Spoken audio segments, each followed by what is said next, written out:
At the Tree of Life sculpture that's in the side of the shrine room of that memorial.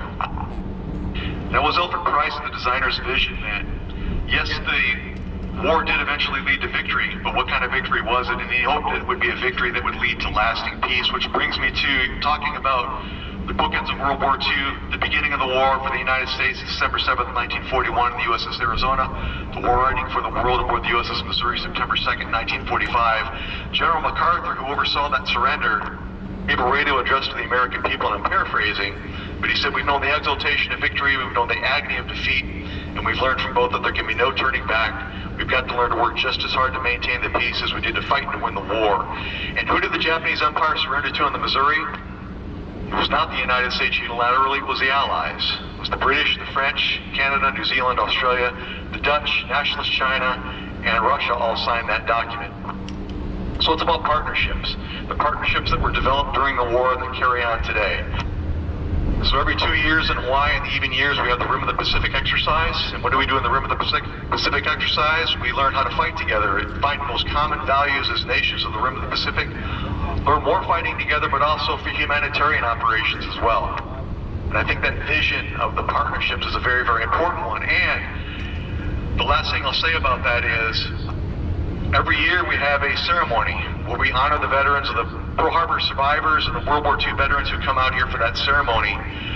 Well, we're losing a lot of our veterans, and we expect maybe just a dozen or so every year, and that number to start dwindling.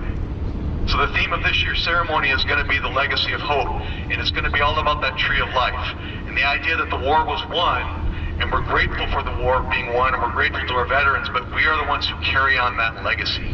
So just having the Nimitz pass the Arizona, rendering homage to the Arizona, is the example of that. The torch being passed to this generation and the generations that follow. We need to learn the lessons of the greatest generation and pass those on to the generations that follow. One last thing before I talk about the Missouri. Again, you're seeing Battleship Row, you're seeing the West Virginia, the Tennessee. Those were there on December 7th with the USS Arizona. The West Virginia was initially thought to be a complete loss. We didn't think we were going to be able to salvage the West Virginia in this massive salvage operation that took place. But as they were salvaging the other battleships, they learned techniques that they could use to save the West Virginia. So the West Virginia was raised a couple hundred yards over to the perfectly operational shipyard, back to the West Coast to be modernized, and then back out into the war. The West Virginia was in Tokyo Bay on September 2nd, 1945, when the Japanese Empire surrendered to the Allies aboard the Missouri. Just imagine seeing Battleship West Virginia in Tokyo Bay to receive that surrender. I should mention that 106 sailors and Marines were lost on the West Virginia. Where the Missouri is today was the USS Oklahoma. Most of the ships that were hit with torpedoes did sink, but they sunk straight down in 45 feet of water, because Pearl Harbor is only 45 feet deep on average. The Oklahoma was hit with so many torpedoes in so short a time that they couldn't possibly counterflood, completely capsized, the only battleship that capsized that morning. 429 sailors and Marines lost their lives on board the Oklahoma on December 7th, 1941. The Oklahoma was never recovered. Now the ship you're looking at there, of course, is the USS Missouri, Battleship Missouri, Iowa-class battleship. Those are the largest battleships built by the United States. 887 feet 3 inches long, 108 feet 3 inches wide. Why is the ship 108 feet 3 inches wide? To get through the Panama Canal, which is 110 feet wide. So she does get through, but just barely. The Missouri was actually, her keel was laid in 1941, so she was not here on December 7th. She was launched in 1944 and then ended up coming out to Hawaii shortly thereafter. The Missouri took part in the latter parts of the Pacific War, was at Okinawa, and actually in April of 1945 the Japanese launched kamikazes. That's when the kamikazes attacks began, and the Missouri was hit with a kamikaze. Morning of April 12th, after the kamikaze had hit, they actually gave the pilot of that kamikaze a burial at sea because nobody was killed or even injured, seriously injured on the Missouri. And so the captain of the Missouri ordered that the kamikaze pilot and his remains would be buried at sea on April 12th, 1945. It's the same day that President Roosevelt, FDR, died in Warm Spring, Georgia, in office, and his vice president, Harry S. Truman, becomes president of the United States. The significance of that for the Missouri is that Harry Truman's daughter broke the champagne bottle across the bow of the Missouri, launching the Missouri. So Harry Truman had a real affection for this battleship. And on September 2nd, 1945, with Harry Truman as President of the United States, again, that is where the Japanese Empire surrendered to the Allies in Tokyo Bay. The Missouri has the 3 turrets. Each of those turrets have 3 16-inch guns. Each of those 16-inch guns can fire a 16-inch shell about 23 miles accurately. Behind turret 2, right under the bridge, you can see that white tarp. That is the captain's veranda deck on the Missouri. That is where the surrender took place. That is where World War II came to an end for the world. After World War II, all of the battleships are decommissioned because of the age of the dreadnought battleship was passed to the age of the aircraft carrier, which again is what's significant about the fact that the Nimitz is passing the Arizona, the idea of the age of the dreadnought being passed to the age of the carrier. But the USS Missouri is not decommissioned because President Truman orders that the Missouri remain in commission. So she's the only battleship in commission after World War II, shortly after World War II. And actually sees 2 tours of duty in the Korean War.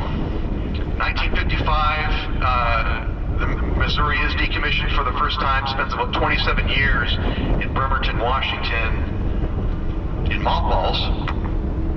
When President Reagan comes to office, he wants to rebuild the American Navy, and one of the ways he does that is by bringing back all 4 of the Iowa-class battleships into commission, including the USS Missouri, and she is in commission mid to late 1980s. As a matter of fact, when the Gulf War breaks out in 1991, the Missouri is sent to the Gulf to take part in the Gulf War. First Tomahawk missiles fired in the Gulf War are fired from the USS Missouri. So she saw action in the Pacific War, she saw action in the Korean War, and then saw action in the Gulf War as well.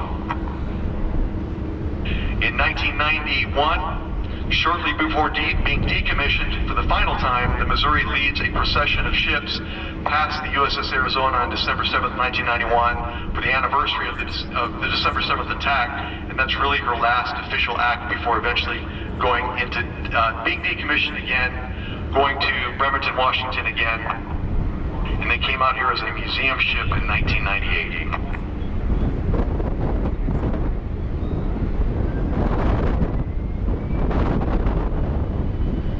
As we're making our turn in the turning basin here, you're kind of seeing downtown Pearl Harbor, you're seeing the Naval Shipyard.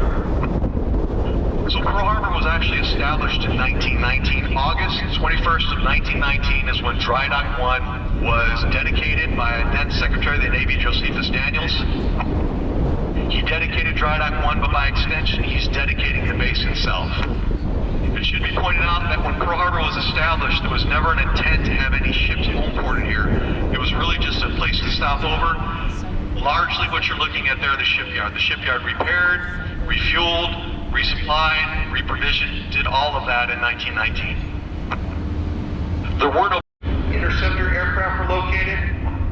They hit Barber's Point, which was where we had our Navy patrol planes, and also on Fort Island where we had our Navy patrol planes. And then they hit the Marine Corps Air Base over by Barber's Point, the Marine Corps Air Station, where the Marines had their aircraft located.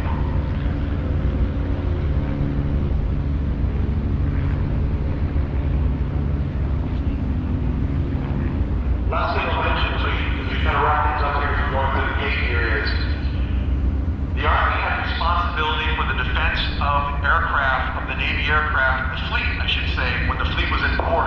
So it was actually General Short, commander of the Hawaii Department, who was responsible for the defense of our fleet. We were concerned about saboteurs. We're not so much concerned about an air attack, obviously. So General Short actually ordered all of the aircraft to be parked wingtip to wingtip on all of the air bases around Oahu. So when the Japanese air fleet did arrive, they had all of our aircraft parked wingtip to wingtip, which made their job a whole lot easier, and they were able to damage the majority of the air power on Oahu. So yes, crippled the fleet for 6 months to a year's time, crippled most of the air power on Oahu. Thankfully, the Japanese did not launch a third wave, which would have destroyed the base. And thankfully, the Japanese did not launch any kind of invasion or occupation of Oahu. And we were able to use Pearl Harbor as the main operating base during World War II. But I'm going to wrap things up here. I thank you so much for listening. Security boat. We learned a little bit about history. And I thank you so much for your visit to Hawaii, and I hope you enjoy your time cruise back to San Diego for USS Nimitz. I didn't even notice that sub there earlier. That guy knows his stuff. So now we under our own power. Just the tugs just pushed us. Yeah, they're just turning us because obviously we need movement to turn, pivot, actually turn. Yeah. So yeah, we're under our own power right now. They call it underway shift colors. Yeah. That means our propellers are working. We are above. Gotcha.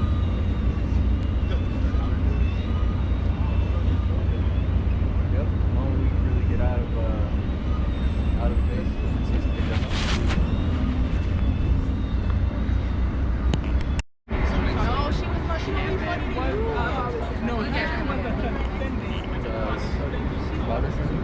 My father, Steve.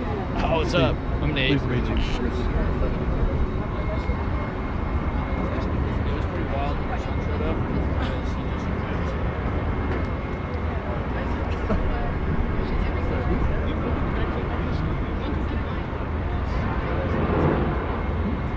Yeah, it was fun. Pretty much was on duty until we showed up.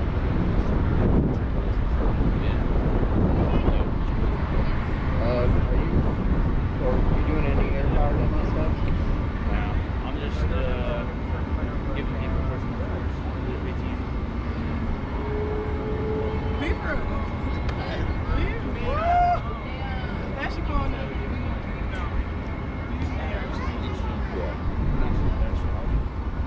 Take people up really short. I would appreciate that. Okay. Yeah, well, 4 days. So. Day check. this is until Tiger Creek is over. Yeah, also like Thank you, sir.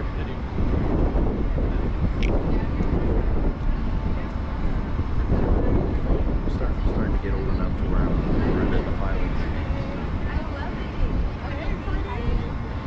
Robinson, Mr. Wilson, they're like 24, 25. I don't know. I just. What'd you say? What'd you say? This? I don't got your number, baby. And they call you because she was talking about you. That's the first thing you said.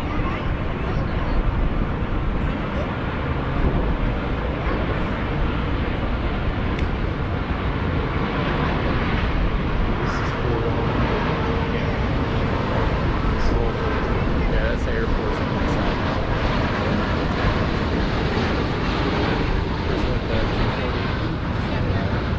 That'd be a fun thing to shoot. It would. Living life. Living. She just fucking kicked it.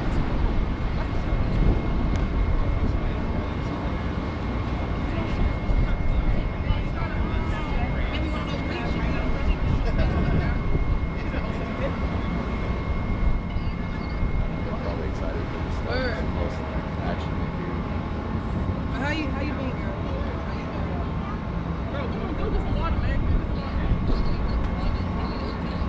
I did, but I ain't have shit.